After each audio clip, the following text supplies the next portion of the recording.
Hi, my name is Brendan, a training manager for CARE, the Center for the Advancement of Roofing Excellence. CARE is sponsored by GAF. CARE and GAF are committed to changing the roofing industry through excellence and education. CARE trainers hold courses throughout North America that focus on how to avoid mistakes that commonly occur in roofing system installations. GAF and CARE have extensive resources for contractors, including pro field guides, smart details, step-by-step installation DVDs, webinars, and streaming web videos. GAF is producing shingles that far exceed the performance of 3-tab shingles, but the performance of these roofing systems require a correct installation, and that's where you come in. We want you to understand the important role you play in making our roofing systems the best in the world. We can build the best shingles in history, but if the roof system is not installed correctly, it will not live up to its goals. Incorrectly installed and faulty roof systems can cost property owners hundreds, even thousands of dollars each year. Consider the money wasted due to structural damage, unhealthy mold, and financial losses due to roofing problems. No one wants these headaches, and that's why GAF offers the Smart Choice Weather Stopper roofing system. Your installation expertise, combined with the Smart Choice Weather Stopper roofing system and the Enhanced Systems Plus and Golden Pledge warranties, are truly the best and safest choice for property owners.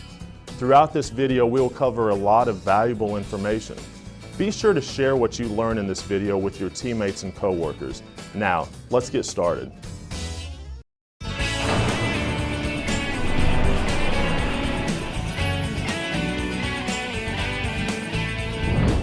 Nothing is more critical in roofing than preparing the surface underneath the shingles. Sometimes there can be hidden damage under the shingles.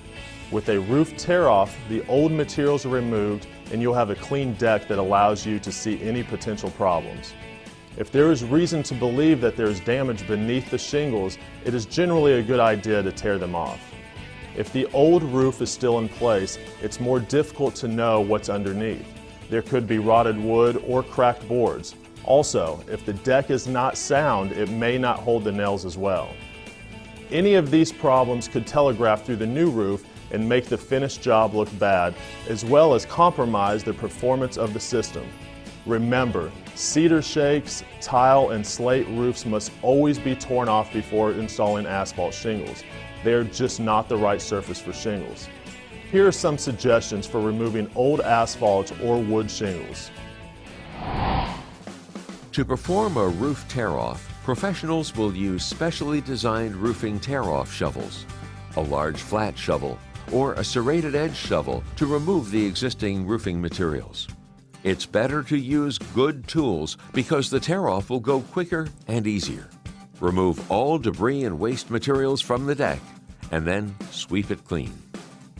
On most roofs, it is best to start removing the shingles at the ridge or the top of the roofing area.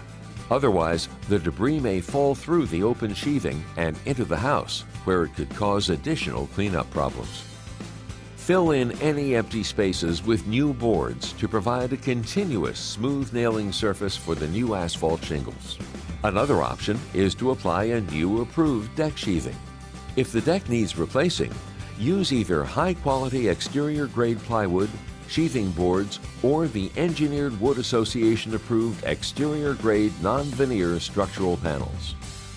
When installing plywood, be certain to have a 1/8 inch space between the panels over the rafter boards. This space allows for plywood expansion movement at the joints in the plywood. Sometimes plywood can move enough to create a buckle that will push up roofing materials. Make sure the decking you install is dry. Failure to use dry materials can result in deck movement that will distort the overlying roofing materials. For more information or to watch more in-depth videos on what you just saw, visit gaf.com.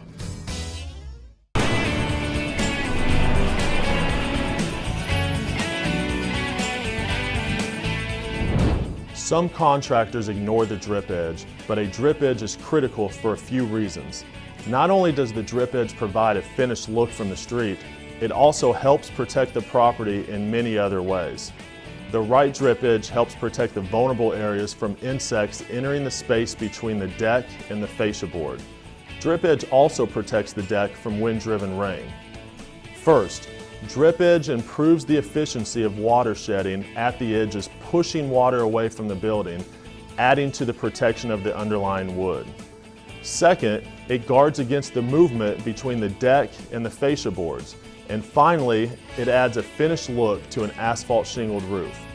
When installing drip edge, you need to understand its requirements and how to install it properly. Now that you understand the function of the drip edge, let's take a look at how to install it. There are 4 requirements for drip edges. First, the drip edge must be corrosion resistant. Second, the drip edge should be applied directly to the deck along the eaves, and then underlayment should be placed over the drip edge. Third, a simple but critical step on the rakes. Drip edges are applied on top of the underlayment to keep wind-driven rain from reaching the deck. Fourth, whether code requires drip edge to be placed over or under the underlayment, drip edges should be nailed as needed to hold it in place. Keep in mind, some local codes may require that drip edge be installed over underlayment and cemented at the eaves. If so, remember that local codes have priority. And remember, for drip edge to be durable, it must be 36 gauge or heavier. Aluminum or galvanized material is best.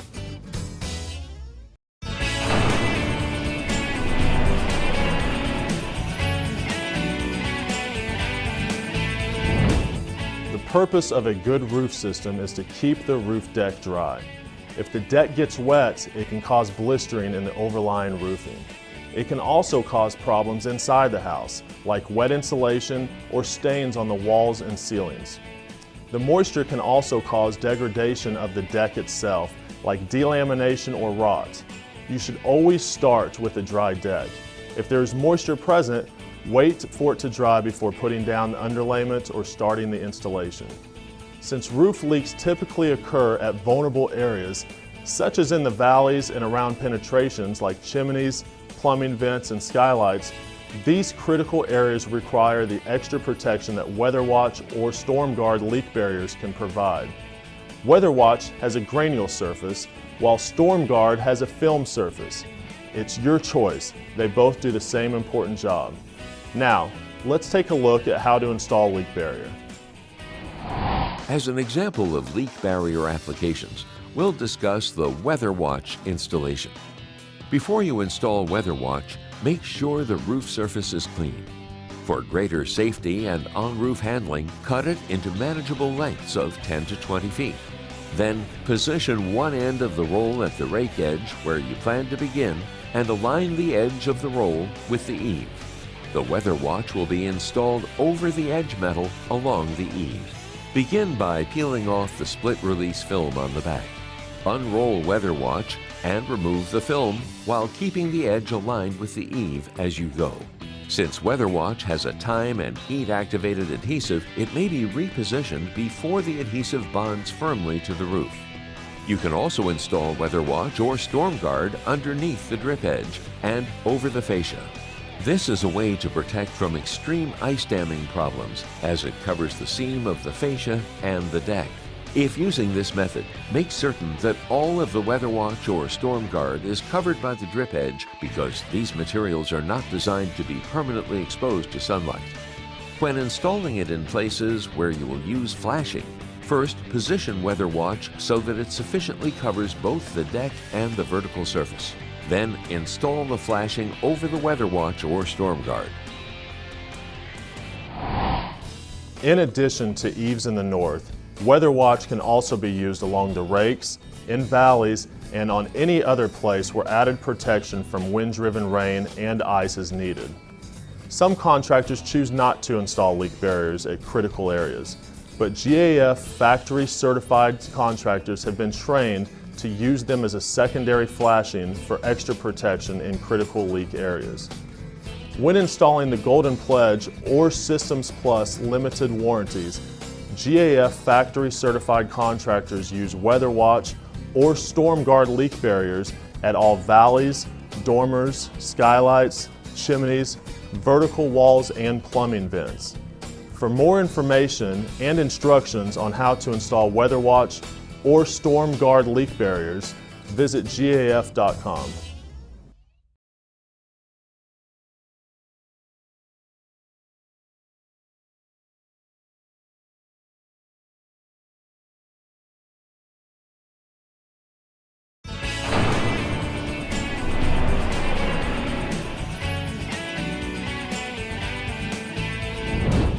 Of course, quality GAF shingles are the most important component of a complete roofing system. Before we actually put shingles down, let's discuss proper shingle fastening. Proper fastening is critical to the performance of any roof system. Fasteners must be long enough to penetrate the roofing materials. This includes the shingles, underlayments, and deck. Remember, the nail must go 3/4 of an inch into solid wood decking or penetrate through plywood or OSB decking. If the nail does not properly penetrate the deck, the roof will be vulnerable to blow-offs. Because GAF has different size shingles, make sure you look at the instructions on the inside of the shingle wrapper or the GAF website for proper fastening patterns. Remember, local codes always take precedence over these instructions. If 4 nails are required, the preferred order to apply nails is 1, 3, 2, 4, but 1, 2, 3, 4 is also acceptable. When the nails are placed in or above the self-sealing strip or above the nail guideline, we call it high nailing. High nailing can reduce the strength of the seal, resulting in lack of adhesion, which can make the roof more vulnerable to blow-offs. Follow the application instructions on each shingle wrapper to ensure proper nailing. Use only zinc-coated steel or aluminum 10 to 12 gauge, barbed or smooth shank roofing nails with heads 3/8 to 7/16 of an inch in diameter. Nails should be driven straight, so the head does not cut into the shingle. Heads should be driven flush and not overdriven into the surface of the shingle. Make sure to follow individual shingles nailing instructions for proper nailing location. This will help prevent moisture from getting into the roofing system and could prevent premature failure and blistering. As you go along, remember to correct any nailing errors. High nailing is probably the #1 installation mistake made on roofing shingles. It's one of the biggest causes of blow-offs. Angled or underdriven nails are a problem too. They can poke a hole through the shingle above it, allowing rain into the building. Angled or underdriven nails can also prevent the shingles from properly sealing and can result in shingle blow-offs. Be certain to take your time and install nails properly. Flat to the shingle, not at an angle, and in the correct location. For more information and tutorials on nail fastening, visit GAF.com.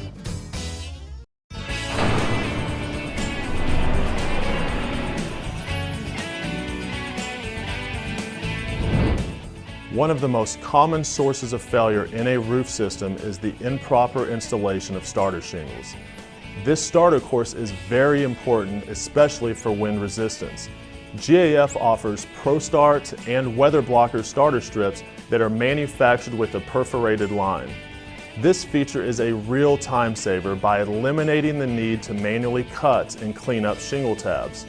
Along with convenience and savings, the ProStart and Weather Blocker products utilize advanced DuraGrip adhesive to achieve maximum protection against wind blow-offs. Now that we have covered the importance and benefits of GAF pre-cut starter strips, let's take a look at how they are installed. For shingles with exposure of less than 6 inches, either ProStart or Weather Blocker starter strips can be used. For such applications, begin by separating the strip at the perforated line.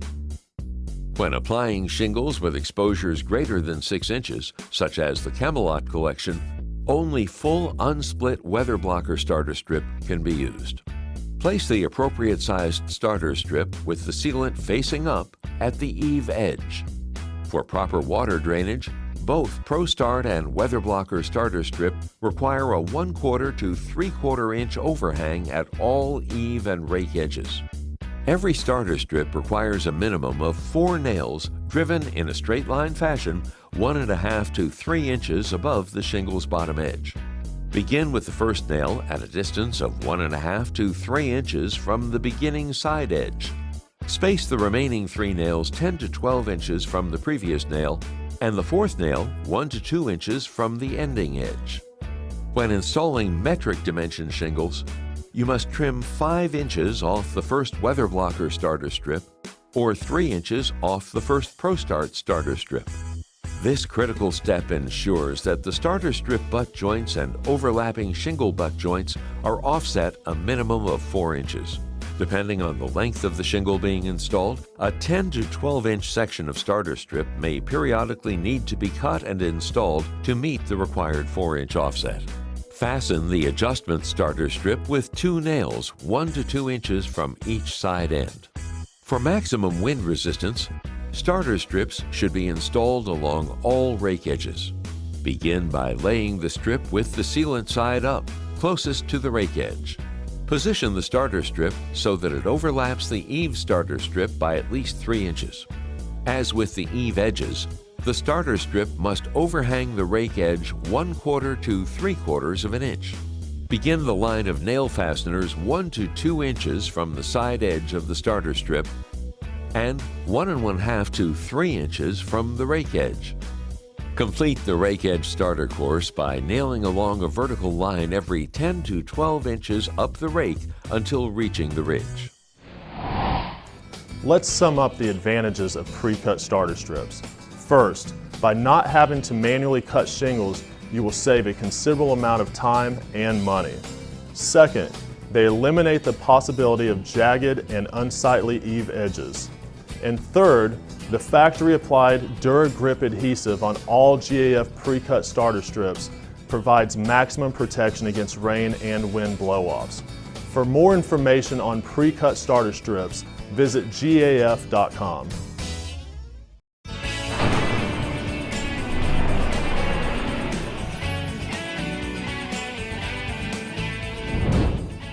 Before we go further, I want to make a quick comment about shingle racking. Racking is the straight-up application of shingles, and although some contractors use this method to install 3-tab shingles and even some laminates, this method is not recommended by GAF for any shingle and is not acceptable for any GAF laminated shingle. Racking often makes color variations more noticeable and can lead to shingle damage. It can also result in missing fasteners, which increases the risk of blow-offs. Another problem with racking, especially in cold weather, is that when you bend a shingle to slip it under another, you may damage or break the shingle, and this may not be visible at the time of installation. The first course, after the installation of the starter course, begins with a full shingle laid flush with the starter course at the eave and rake. Move left to right or right to left, but not straight up the roof in a rack. Place the shingle so that it is flush with the starter course overhanging the eave or drip edge by 1/4 to 3/4 of an inch. Remember, in high wind areas, install a leak barrier along the rakes for added protection and install starter shingles up the rake. Place the second shingle next to the first. Then continue across the roof. The Timberline series shingles will require 4 nails unless the local code requires 6. Trim 6 inches from the first shingle of the second course. Place the butt of the shingle at the top of the dragon teeth of the underlying shingle. Full shingles are then placed across the roof to complete the course. The third course starts with a shingle that has had 11 inches trimmed from the rake edge. It is placed over the second course with the butt at the top of the sawtooth of the underlying shingle. For the fourth course, trim 17 inches off the shingle. Full shingles are then placed across the roof to complete the course. On the fifth course, the pattern starts over with a whole shingle. Install the next course, course 6, the same as course 2. The easiest way to get a clean, straight edge is to snap a chalk line along the overhang you want and cut the shingles to the line.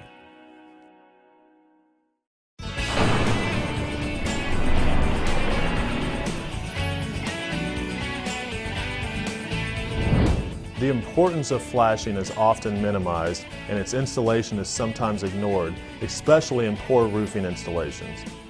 Flashing is used to seal and protect joints in a building from water penetration by directing the flow of water away from these otherwise vulnerable areas. For flashing to function properly, it is important that it is installed correctly. Let's take a few minutes to review proper flashing installation. When the roof planes butt against vertical walls or chimneys, metal flashing must be placed over the end of each course. This procedure is called step flashing. In this situation, step flashing performs better than solid continuous flashing because it ensures a waterproof seal at these critical areas. Overall, step flashing is the most time-tested and proven way to flash a roof-to-wall transition.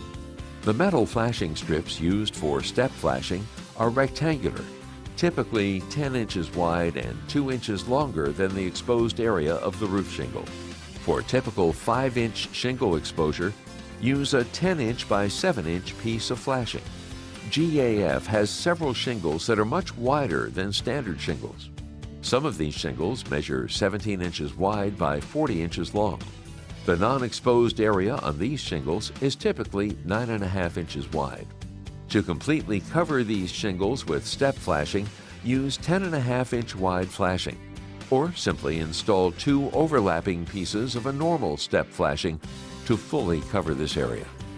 Many times it can be very difficult to install new metal step flashing on a home where there is painted siding in place or masonry siding. GAF recommends to only reuse existing step flashing if it is in like-new condition. Like new means that it is not buckled, rusted, bent, cracked, or broken. In all cases, it is best, if possible, to install new step flashing. Weather watch or storm guard leak barrier should be in place over the deck protection and up the wall a minimum of 5 inches. Place the first step flashing strip over the end of the starter course shingle and secure the step flashing to the roof with 2 nails. Don't nail through the flashing to the wall because the flashing needs to be able to move with any deck and building movement. Next, apply the first course of shingles up to the wall and position the second flashing strip over the shingle. The non-exposed area of the shingle in the second course should be completely covered by the step flashing. Continue this process to the top of the roofing area. When applying shingles around all vent stacks, apply a piece of weather watch or storm guard approximately 2 times the size of the flange onto the deck protectors under the shingles. Trim the shingle to fit and check shingle alignment. Apply asphalt cement under the shingles around the vent stacks. Set the shingles into the cement. For more information or to watch more in-depth videos on what you just saw, visit gaf.com.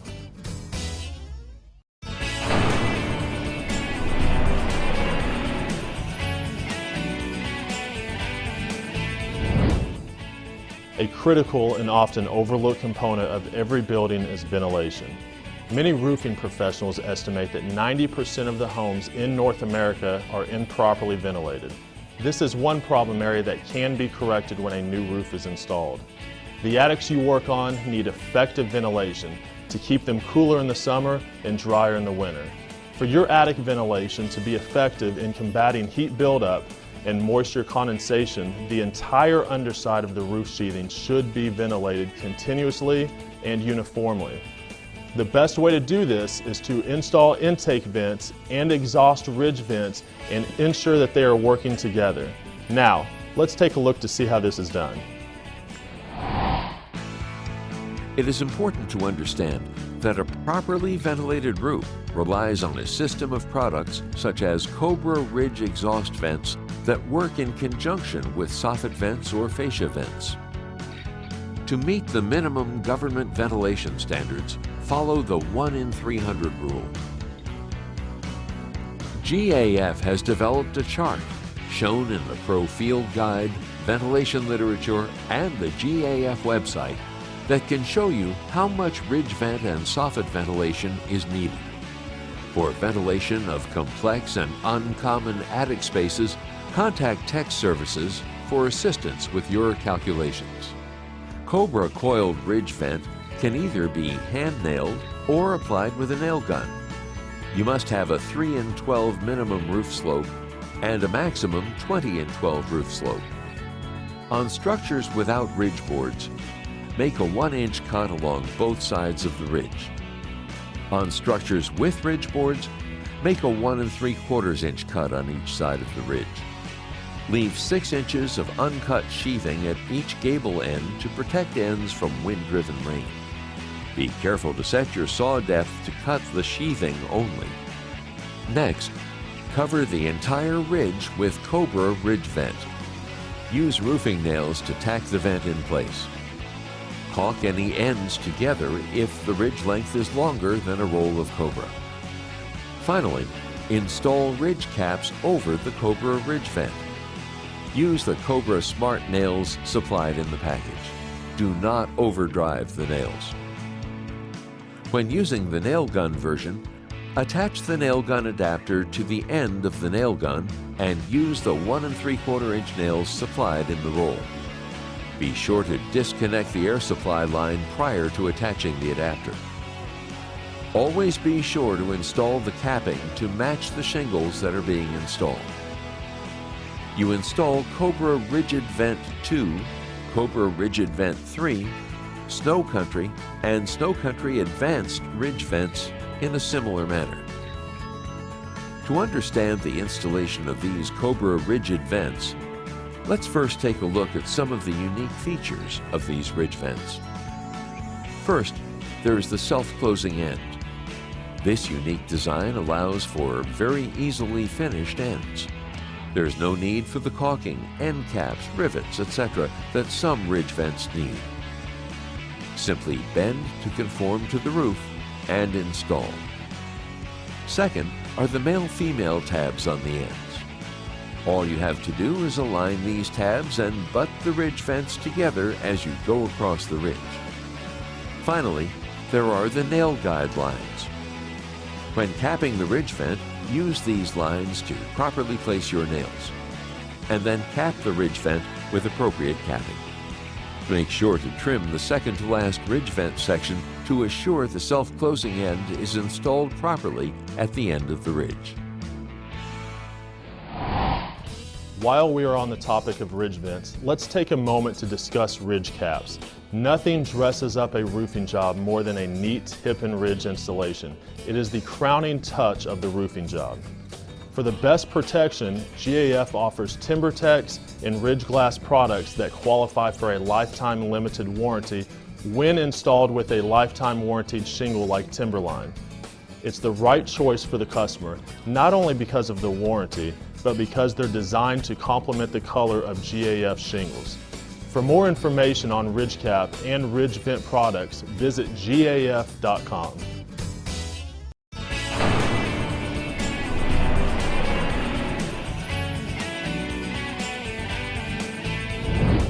Let's discuss the final details of a perfect roof job. Remember, completing the job properly results in a very satisfied customer and a great reference for future work. Let's take a few minutes to review what goes into finishing the job. Here is a simplified checklist that can help you when doing the final inspection. Ask yourself, is the site right, including landscaping, structure, and gutters? Are the edges right? The weather watch, drip edges, overhangs, and ventilation? Is the field of the roof right, including appearance, alignment, nailing, and layout? Are the details right? The valleys, chimneys, hips, ridge vents, roof to walls, and mansards? Are the accessories and penetrations right, including vent pipes, power vents, and skylights? And finally, is the job right? Did I treat the customer well? And did I do the job as if this was my own home? Cleanup is just as important as the installation itself. Be sure to sweep debris and waste materials from the roof as you go along, and also after the roofing job has been completed. Remove waste and debris from valleys and gutters where it may obstruct water runoff, or worse, run down into the yard after you have left the site. Of course, every day before you leave, remove waste materials from the grounds around the house. This is especially true for stray nails that could injure children playing in the yard or create a flat tire. Sweeping the area with a magnet is important. If this is a Golden Pledge project, you know that the roof is going to be inspected by a GAF Field Services representative. We recommend you get a copy of the inspection checklist and review it before declaring the project complete. We've given you both the how and why. Now it's up to you as a roofing professional to make sure that your team does the job right.